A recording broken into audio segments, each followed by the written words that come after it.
Well, now to California, where the fortunes of Prince Harry and Meghan appear to be fast on the decline. Not only has Spotify pulled the plug on its $29 million deal with them, but the head of Spotify's podcast innovation and monetisation unit, Bill Simmons, has labelled the couple as grifters. Have a listen.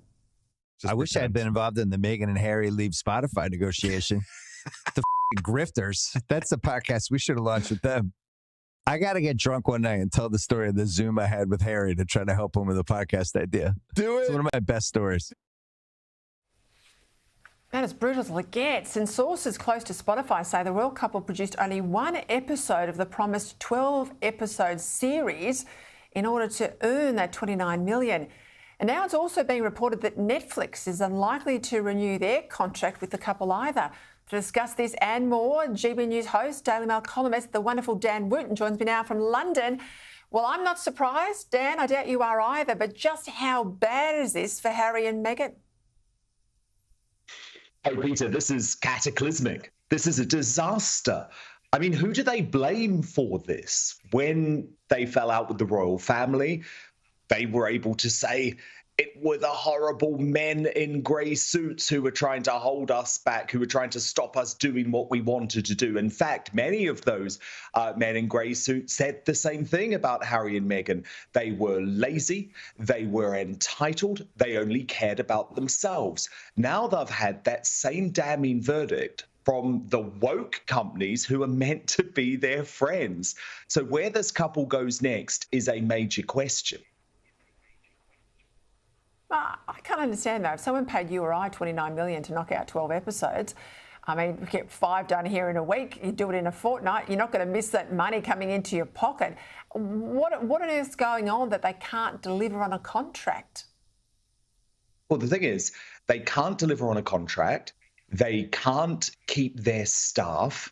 They can't actually prove that they are able to work. And this was always the risk. This is why so many folk within the royal establishment said, don't do this, because not only are you going to have to sell out your own family members, you're going to have to work really hard. And I think it's really important to contrast the failure of Harry and Meghan in Hollywood. Remember, they said they were moving to help to change the world, Peter, with Prince William, who this weekend unveiled a plan to try and end homelessness in the UK. Now, look, it's a lofty ambition indeed, but it's not something he has to be doing. It's not something he's being paid to do. It's because that guy has a genuine belief in public service. His brother and his brother's lazy, entitled diva wife believes that they deserve to get paid tens of millions of pounds to do absolutely nothing. And can I just say quickly, Peter, Bill Simmons speaking out like that, that is extraordinary. That doesn't happen in Hollywood.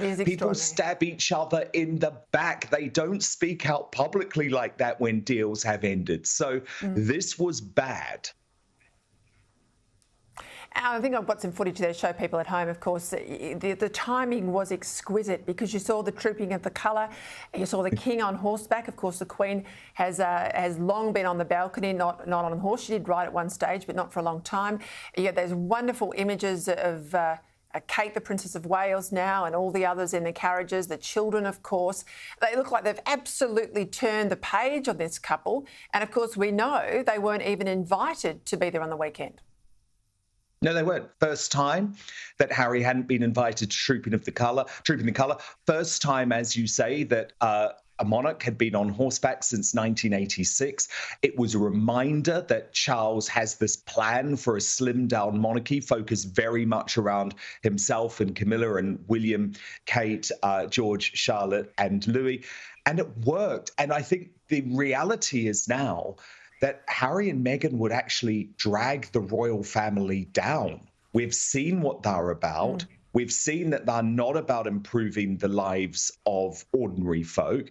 They're not about supporting causes. They're only about supporting their own bank balance. And even then, they're not prepared to put the work in. So I actually think the royal family is now in a stronger position without the grifters.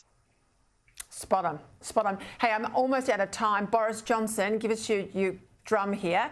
Is he going to come back?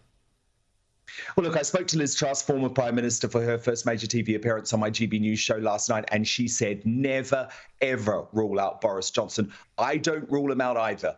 Peter, you'll see the mainstream media say this guy's a busted flush. That's not how his party feels about him. And terrific interview with Liz Truss too. Thank you very much. Great to see you, Dan.